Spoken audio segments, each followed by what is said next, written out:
Woohoo! Morning. And good morning, sir. How are you this morning? Doing all right.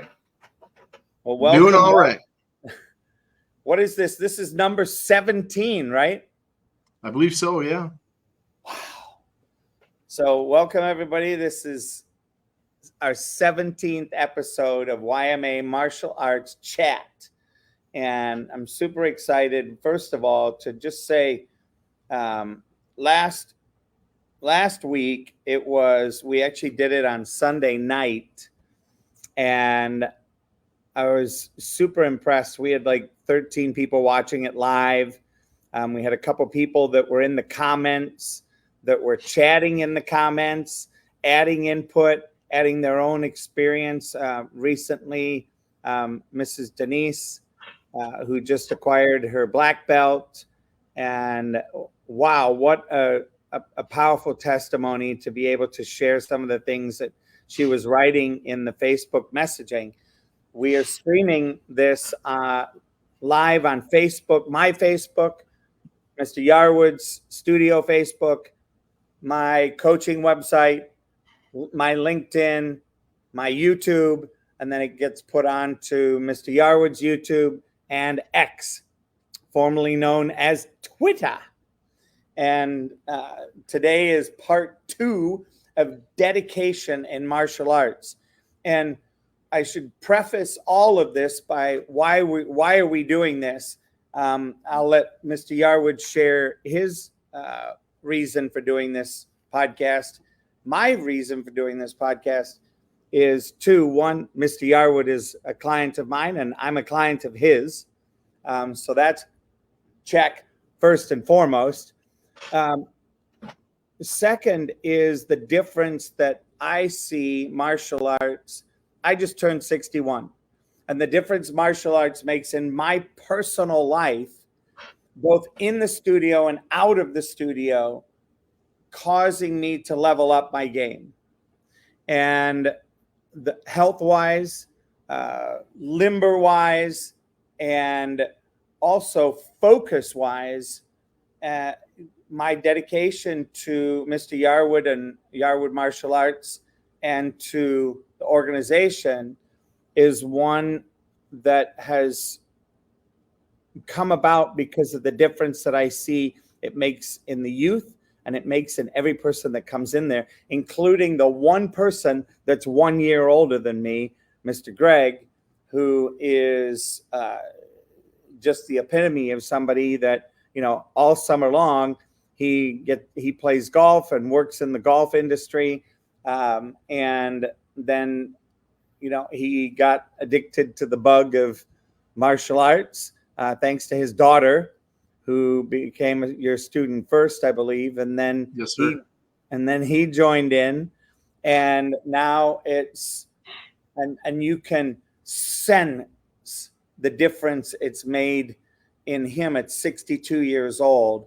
I experience this peacefulness, because he's a 62-year-old that is like a 28-year-old, wiry, when I first met him, was high strung, just kind of a wild and crazy guy, right there with all of his energy. And so much so that when he started, I'm like, man, is he ever going to be able to control this energy? And speed, like he went fast. Yep. And his dedication, right? So what I see and as my introduction today, his dedication, and watching that, and now seeing the impact back on him and his life of martial arts is one of the reasons I'm here. So I'm going to hand the mic over to you, let you just do an introduction to why you're here. Why are you doing this, Mr. Yar? What are you putting up with this bald-headed guy for? No, I started my martial arts journey officially when I was in 9th grade. And unfortunately, I had to quit due to my I was a single mom. with 2 kids. She was working full time, going to school, and I just couldn't continue anymore. And I stopped doing it, kind of forgot about it, moved on, played football, did all these other things. Fast forward to 2008, I decided to get back into it. You know, my son at the time was 2 years old. We adopted him from Korea, and what I do, Taekwondo, is a Korean martial art, and it just kind of fit. So I decided to try getting back into it. At the time, I was 36 years old. You know, like that same thought that everybody has when they're adults, like, oh, it's for kids, I'm too old, all that stuff, right? And I wasn't doing anything on a regular basis that was causing me to do, you know, physical activity. I did a few things here and there, but not consistently. And so I decided that I was going to try martial arts again. I went into the school. It took me 6 months to make the decision. Once I thought about it, finally went in, and I was immediately hooked. Like, this is what I want to do. But it was more the physical side, right? I was enjoying being physical with it. Didn't even realize all the other things I was learning until my instructor started to talk to me about other stuff, becoming an instructor, all that stuff. Because once my son joined when he was 3, I got invited to be an instructor with him. I didn't know I was an instructor. I thought I was just helping out in class. Turned out I was I became part of the instructor program inadvertently. And I started to see the difference it was making in my life in terms of how I thought about things, how I assessed my physical capabilities, how my thought processes were changing. My attitude was changing. My desire to learn more and more was changing. And it set me off on a different trajectory than I was expecting. And I also saw what it was doing for the other students, and in particular my son, and what it was, you know, even at 3, 4, 5 years old, what he was turning into, what the training and all that was doing for him beyond just the physical. You know, the things I was learning from my instructor to be able to help my son. And I started to realize that, you know, this is something I really, really want to do. I became passionate about. So I went on 3 different tracks. I was the student, I was the instructor, and then eventually became a school owner. So I could pass that knowledge on to other people and be able to teach kids all the things that I learned from my instructor and all the things I experienced, all the things I was becoming myself. And I was like, this is important stuff. This is something that I want to make sure that I can do my part in other people's lives to help them become productive, to become effective, to become happy, to become driven, passionate. So I dedicated myself to what I do, and becoming a school owner gave me the power to be able to do it the way I felt was the most effective, most efficient, and best way according to how I learned it. So I dedicate myself every single day to my students, because and I do that many different ways. One of which is taking care of myself, doing the things I need to do, learning the things I need to learn to make myself better, so I can pass that on to them. And it's not a job at all. It's not work. It's a passion. It's something I love, and I'll do it for the rest of my life. I have no desire to ever retire. I may move into bigger, better things, but I'll never stop. It's who I am now. It's become my personality. It's become my everything, and it's just, to me, it's been an incredible journey. I learn as much from my students as they learn from me, if not more. They teach me every day, and it's something that when you dedicate yourself to something, I learned that you get way more out of it than you ever thought you would. If you put the time into it, you put the effort into it, you put the desire into it, the drive, the passion, it'll continue to give and give and give and give. And it's been an amazing journey for me, and I don't see it ending. And that's, and Mr. Yarwood, it's so great to hear that, right?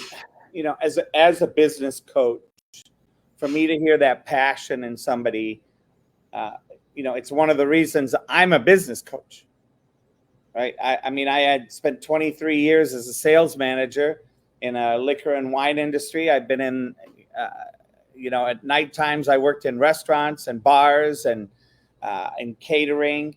I've been a workaholic my whole life and building up this experience. And then I worked for a personal training and development company for 10 years in the evenings and weekends, and traveled the country and even went to England and led a program in London.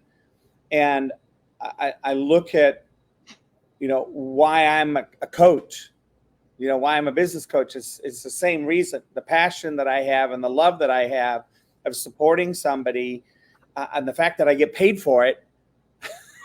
Bonus.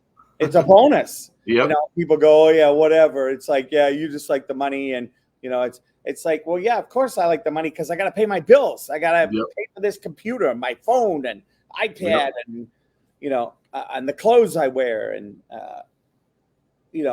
and I look at it and go, yeah, the deal is, though, in the long run, I look and see the people that I help on a day-to-day basis that aren't my clients. And I look at the personal growth and dedication I have to coaching, and I see the impact that martial arts has on my life. And I look and go, hey, many martial arts have a structured path of progression, such as belt ranks or skill levels, which require dedication to achieve. Each milestone then is reached, it reinforces the importance of setting goals, which is part of what I do as a coach, working toward them and taking pride in one's achievement, fostering personal growth. Now, I'm not a big guy for awards. I'm not a big guy for, yes, it's cool to get a new belt to test and level up to the next belt and color. But we've often joked, Mr. Yarwood and I, that, what people don't understand is when you become a black belt and you pass that black belt, it's like, okay, now I can begin to learn what this is all about. Yep. Because the black belt signifies that I can do the basic moves, the basic forms sufficiently well enough to show that I've learned something. I can do these things.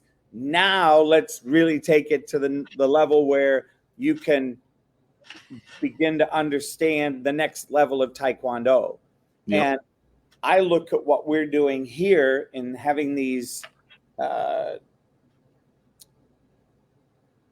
StreamYard podcasts, videocasts, as a way to demonstrate to people what it is to have a black belt attitude, what it is to have black belt in life. What does it look like to wake up every morning, have a black belt attitude when you get out of your bed?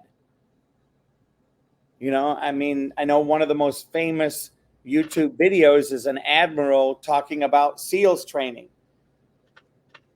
And Admiral Craven. And he says, we teach people how to make their bed.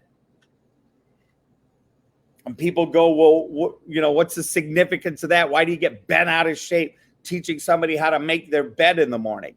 What does that have to do with war? And it's like, no, it has to do with creating a level of integrity in your life that no matter how hard your day is, no matter where your day is, you start it with creating something with a degree of perfection. And at the end of your workday, at the end of your training, you get to come home to a well-made bed to get into, like a fresh bed, like a fresh start. Yep. And, both my parents were in the military, so it was nothing new to me going in the military and doing this. In fact, it was super easy. And I was very good at being one of those people that, slept on my back without moving so I could wake up in the morning, roll out of the bed, and pull the covers tight and be done in 30 seconds versus having these guys that had the covers everywhere. They stripped them, pulled them, moved them, and they had to make their bed fresh. So, the little tricks you learn, right? Like that gave me an extra 2 minutes. So, and that was a personal goal. Those are personal goals for everybody. And the drill instructors, that was a personal goal. So much like that, fostering this personal growth in martial arts, I really like this dedication in martial arts that, and I know it's the skill for the month at the studio. So anything else you want to say on goal achievement and personal growth? Just run real quick. When we talk about color belt to black belt, once you get to first degree black belt, you're at the base of the mountain. Right? The color belt is the journey through the forest to get to the base of the mountain. Black belt, first degree, is at the base. Now you start climbing. Right? So it's while a lot of people think black belt is the ultimate goal, it's a great goal to have, but it's just the beginning. You're just getting started. You haven't even figured anything out yet. You're like, all right, time to learn. So that's why all the physical stuff comes first, and then we can start teaching you the rest afterwards. So with dedication, it's kind of a foundational life skill. If you're not dedicated to something that you enjoy, something that's important to you, something you have passion for, then you're just doing it. You're not really in it, right? You're not involved in it. You're not being part of it. It's not becoming part of you. When you dedicate yourself to something, it takes on a different meaning. It takes on a different life of its own. It becomes part of you. And we talk about you can build your confidence. Confidence is a huge thing. When you can stand up straight, feel good about yourself, tell people how you feel about what they're saying to you, express whatever it is that you're going through. That confidence is a huge thing. It says confidence is the results of dedicated practice, such as mastering a technique or achieving a new rank, boost your confidence. I would say even more so, learning about who you are, knowing that you can do something, boosts your confidence as well. Each accomplishment reinforces a student's self-belief and resilience, which translates into greater confidence in other areas of life. So when we train in martial arts and we build that confidence, maybe they're working on a kick that they've been struggling with, and all of a sudden they get it. That boost of, oh, wow, all right, I can do this. Translate that to, say, a kid in school who's struggling with a subject, and he, got another life skill, perseveres through, figures it out, suddenly it goes, I got it. Confidence gets built there too, right? He can go back to thinking about what he felt when he learned that new move and translate it to what he's doing in school. Or somebody at work who's working on a project and they're at a barrier that they're not being able to figure it out. To build that confidence to suddenly break through, confidence just explodes in people. And having the dedication to make sure that you are not quitting, keep going, you'll figure it out, is a huge part of our training.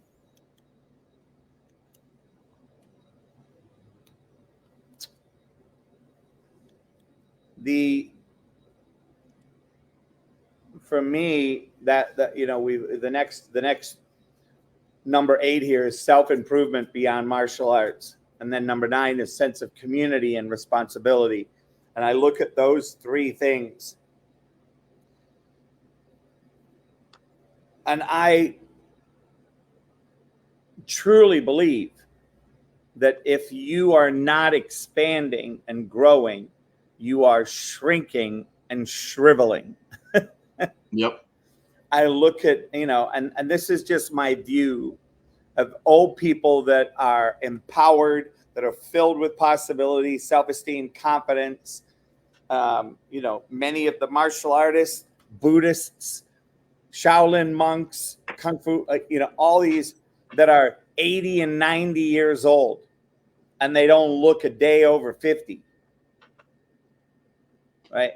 That, I look at that and I go, there's something to this. I want what they have. And the opportunities that come from being a part of a community, part of an organization, part of developing that team responsibility, not just individual, but that team responsibility. Because when you're sitting there supporting somebody, when you have people come out and do their form, right, 2 at a time, to be able to watch and share and cheer them on and support them, to be able to support each other in, oh my God, what was that next move?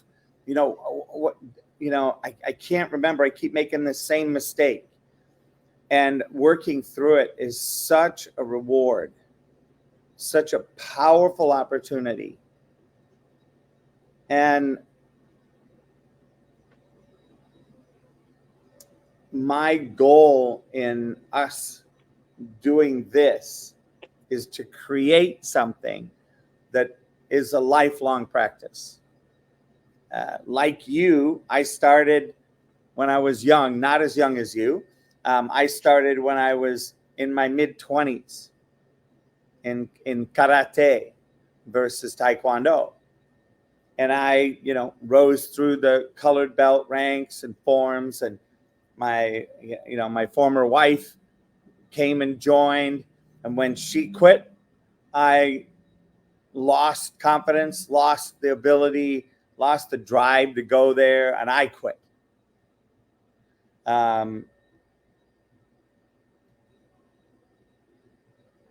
And if, I know we're not supposed to have regrets. I know we're supposed to look at everything as training and development, moving us forward. And yet I still see that as a regret.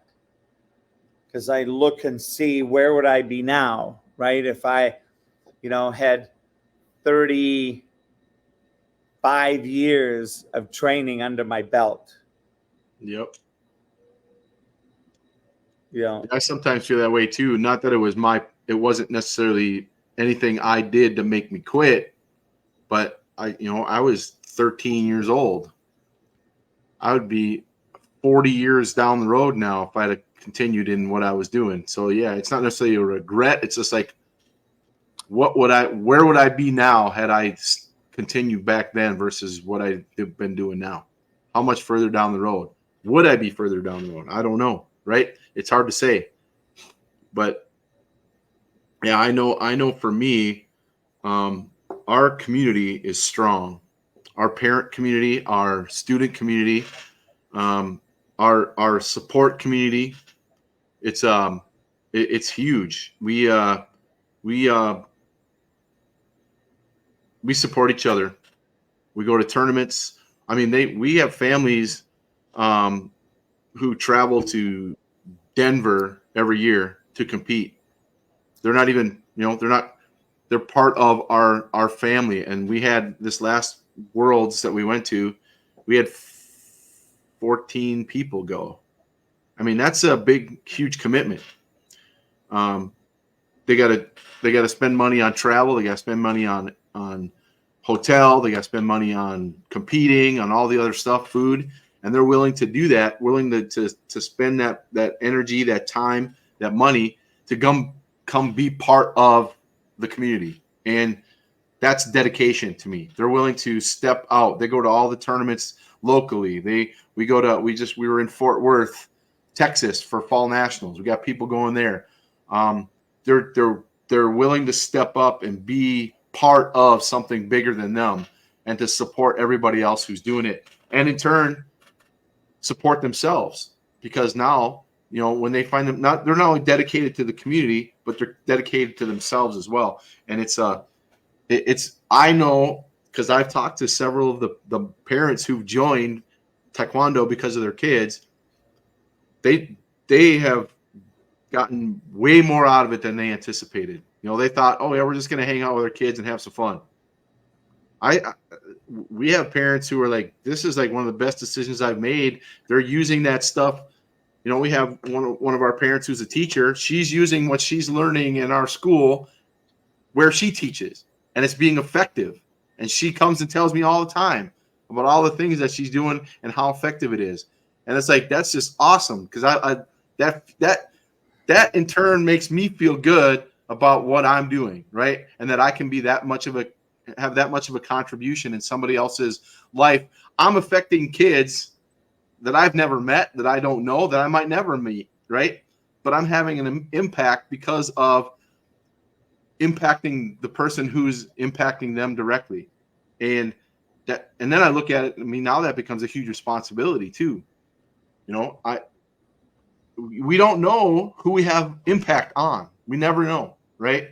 So doing what we do, we have to make sure that we're doing what we're supposed to do the right way, because we could be impacting somebody 3 people down the road, right? What do they call it? 6 degrees of separation. Yeah. We have no idea. We may never know, but that's a huge responsibility that I have on my shoulders, you know, that I take very seriously, right? So being dedicated to what I do is a huge part, because if I wasn't dedicated, I would just be doing it, going through the motions.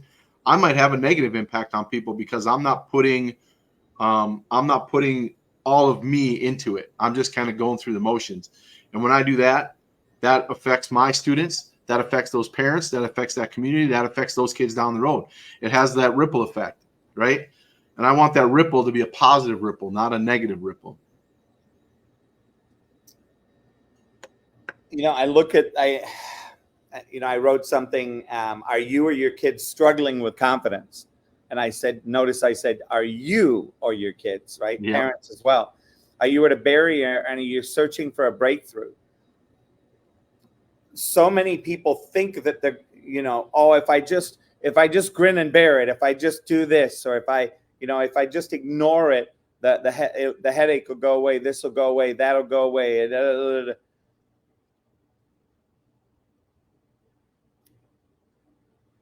In martial arts, dedication is about building one's inner strength,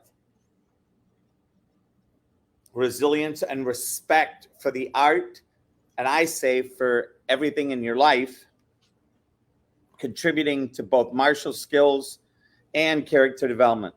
Through dedication, students become not just skilled practitioners, but also disciplined, focused, and grounded individuals in their own lives. To me, that's the most important part. Yep.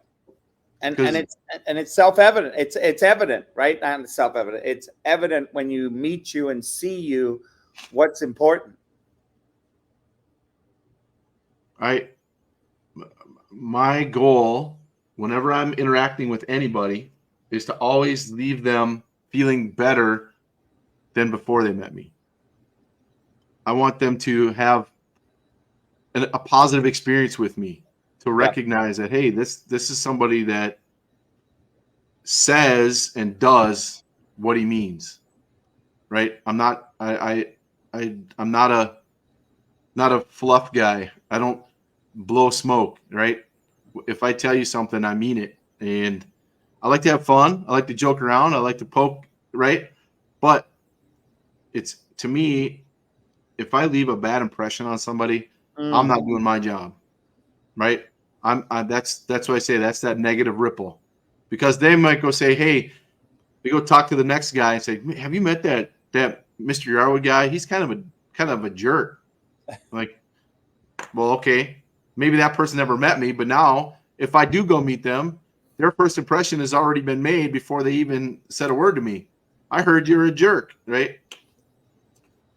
I don't want that. And it's important to me that I have a positive impact on people that I meet, because it affects them and those that they meet and those that they interact with. The vicious circle. Yeah, I'd rather harness the positive side than the negative. Yeah, and I think to go back to number 9 and just read what you've written and you have on this document.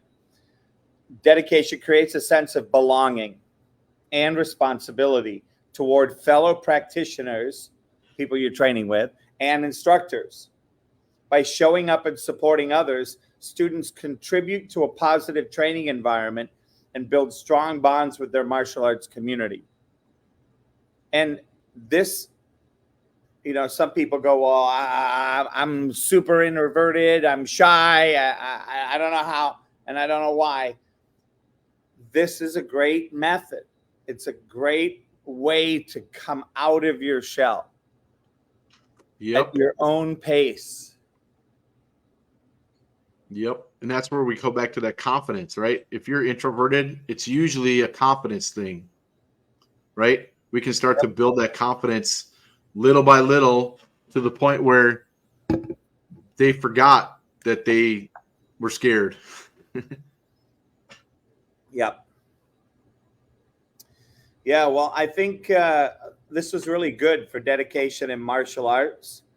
For those of you that are watching today or come in and watch the replay of today, check out the one from last week, from Sunday night, where we talked about progress in skill mastery, building physical strength and mental strength, discipline and self-control, perseverance through challenges, and respect for the art and tradition.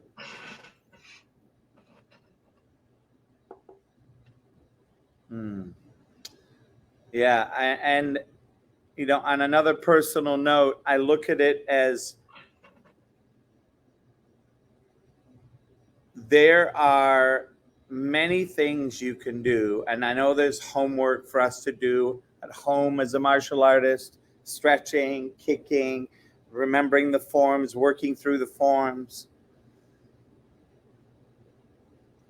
The question that I want to leave you with is, what are you doing to support the growth of your body, not weight-wise, the growth of your mind, and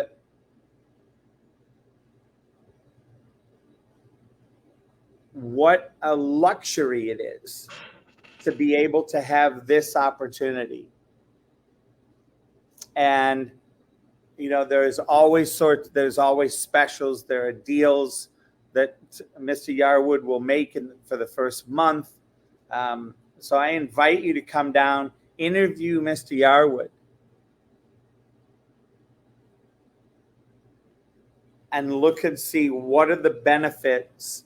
Have him share some of the benefits for you in your life.